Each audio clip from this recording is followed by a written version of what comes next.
Welcome back. You're listening to the discussion Modernizing Mission Security, sponsored by Okta on Federal News Network. I'm your host, Jason Miller. My guests today are Sean Fraser, the Federal Chief Security Officer at Okta, and Tom Clancy, the former Chief of Identity Solutions in the Office of the Department of Defense's CIO in the Office of the Secretary of Defense.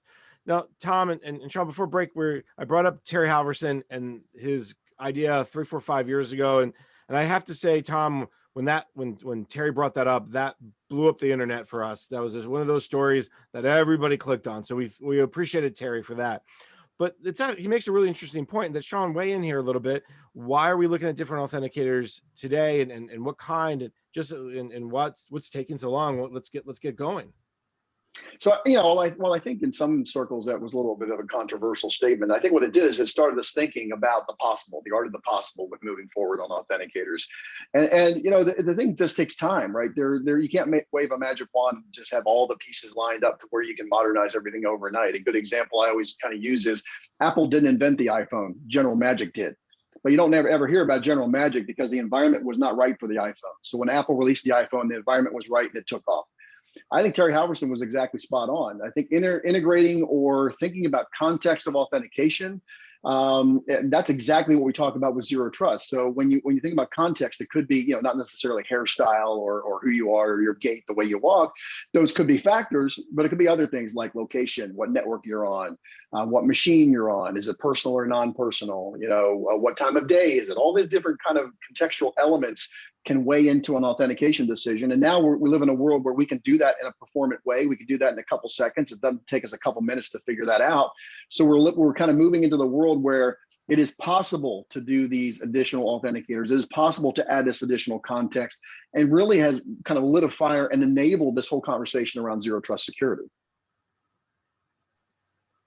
I think when you add to that the pandemic over the last year, when you add to that this understanding, as Sean, you brought up earlier, we talked about in the last segment about this idea that the threat is much different. Yes, there was always that threat, but now the way the threat's happening, the sophistication really brings us down to that zero trust path. Talk a little bit about why the ICAM approach, why is this all driving toward that zero trust architecture, and how to start down that path. So I think, as Tom pointed out, we're really, it's comparable security or compensating security control. So the reason why the CAC was developed was because it was this multi-factor thing. So instead of using a password, you use something you have, something you know. That didn't exist in kind of the personal world or the out in the wild world of working from home or teleworking that we've lived through, and actually some of us have been doing well before the pandemic, but now everyone was forced to do it for a year. So we needed those compensating controls. So that's where multi-factor authentication and that's why Tom and his team was so prescient and released their memos around YubiKeys and other authenticators and things that you could use in lieu of that.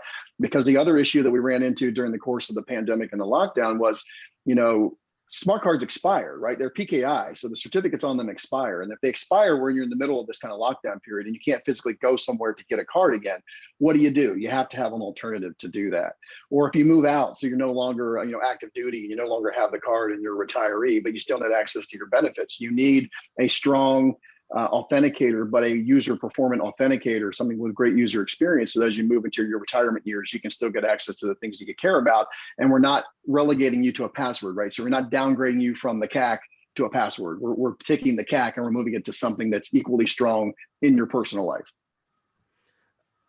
I think that's an important piece that maybe Tom could talk a little bit about, which is the user experience, right?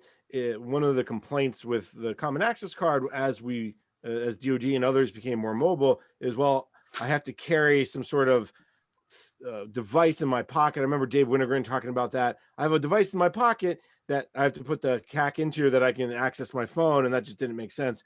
Tom, where does user experience fall into this discussion from a DoD perspective? Yeah, I think you're right on the money, right?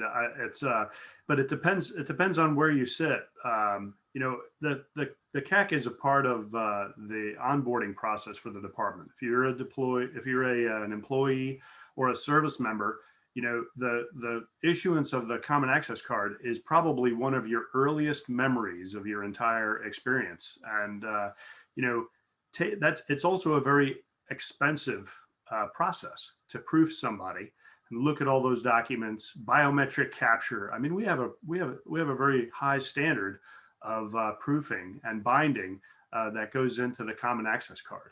And I think when we were on the journey of discovering how to move and evolve the ecosystem, we found that that was going to be a very difficult part of the process to replicate for all of the reasons you described.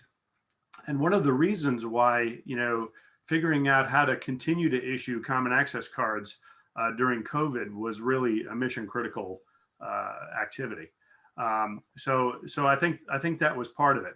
But I think we all recognized, and I think you'll see in what's happened since, once you get your common access card, there's really no reason for you to come back in order to register additional authenticators. And that comes between you and these identity providers that can support a very broad ecosystem of credentials.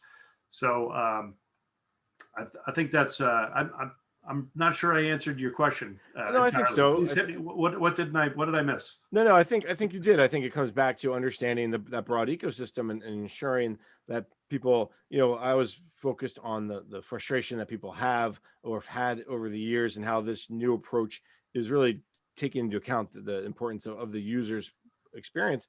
Because Tom, as you well know, as Sean knows, as everyone knows, if the users don't like it, they're not going to use it, and they'll figure a way around it. Yeah, and that only gets worse, as the culture changes, right? So when 20 years ago, people were used to having technology foist upon them, and they took it and they kind of adapted it. But we're living in a world now where people have had iPhones in their personal life, and they have a high bar of user experience that they do work a certain way with their bank and their personal life, and they kind of want that to translate into their business life. So the bar of expectation for user experience keeps going up. Yeah. I want to shift just a little bit, because we've been talking a lot about the challenges and I'll call it maybe the opportunities that we've seen over the last year plus. How can DoD and the defense agencies and the services really take full advantage of this modern ICAM? What do they need to, in zero trust, of course, and what do they need to do in the short term and the long term? So we're starting to see a lot of that now. And a lot of it gets back to what Tom talked about with cost. I mean, obviously the CAC and the CAC platform is the Cadillac of identity proofing and authentication. But the Cadillac comes at a cost. And if you could modernize your systems, and also there are systems where we have one mission partner we work with that has 40 different systems that people have to log into with 40 different passwords they have to remember. So consolidation of that, leveraging off the shelf technology that's strong security, and being able to leverage kind of what I consider open standard based single sign-on is super critical, because it both reduces the cost and reduces the friction on the end user experience side, but it also enables them to go out and add these other applications, right? So they got 40 now, but they might have 80 in 10 years. And I just can't imagine someone having to take on the complexity of managing 80 different identity systems across 80 different applications. Yeah, and I think, that cost is also, a factor in terms of agility of making these changes. It took about 2 years for DoD to, get going on a CAC modernization program where we essentially moved all the relying parties in the department to the PIV authentication certificate instead of a mix of people using email and the DoD peculiar identity certificate. But that's in the can now. They've done that. So now that we have a single standard for that authentication process, we can really move out with the rest of the programs and changes. And I'd point out there's two parts to that, right? There's the establishment of these high assurance identity providers that can carry that employee identity to any relying party from a CAC, or this broader ecosystem of properly registered high enough assurance authenticators for the purpose, but also defining what those access policies are for these relying parties, and really starting to treat authorization independently of authentication. I think in the past it was a reasonable assumption. An implicit access policy was, if you have a CAC, then you can get access to a lot of CUI.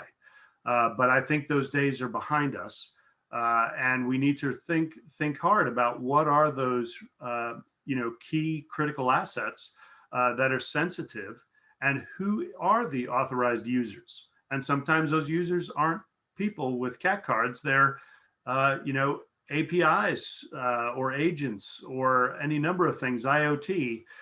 We need to sort of embrace a broader ecosystem of users and then put in place the data that's necessary to define, policy outcomes from these enhanced, authorization services. I think Tom brings up a great point that I think I want to make sure I double underline is, the concept that you log in using a CAC and you have free reign is kind of the whole reason why zero trust exists. And one of the core tenets and the core pillars of zero trust is that you don't necessarily have access to the entire thing. Now, zero trust talks about landing on a network. So when you land on a network, you automatically don't have access to all the stuff. But the same thing is true for ICAM. Just because you log in with a CAC doesn't mean you have access to all the stuff. So what you're really doing is you're moving the perimeter from the CAC, you're moving the perimeter from the network all the way down to the data layer. All right. On that note, we're going to have to say thank you very much. We're out of time. This has been a fascinating conversation. I very much appreciate everybody's time. So let me thank my guest, Sean Fraser, is the Federal Chief Security Officer at Okta. Sean, always a pleasure to talk to you. Thanks, Jason. Great to be here. Tom Clancy is the former Chief of Identity Solutions in the Office of the Department of Defense's CIO in the Office of the Secretary of Defense. Tom, thank you so much for taking the time to join us as well. Thank you, Jason. And thank you, Sean. It's always great. Thanks, Tom. I'm Jason Miller, and you've been listening to the discussion Modernizing Mission Security, sponsored by Okta on Federal News Network. For more on this discussion, visit federalnewsnetwork.com and search Okta.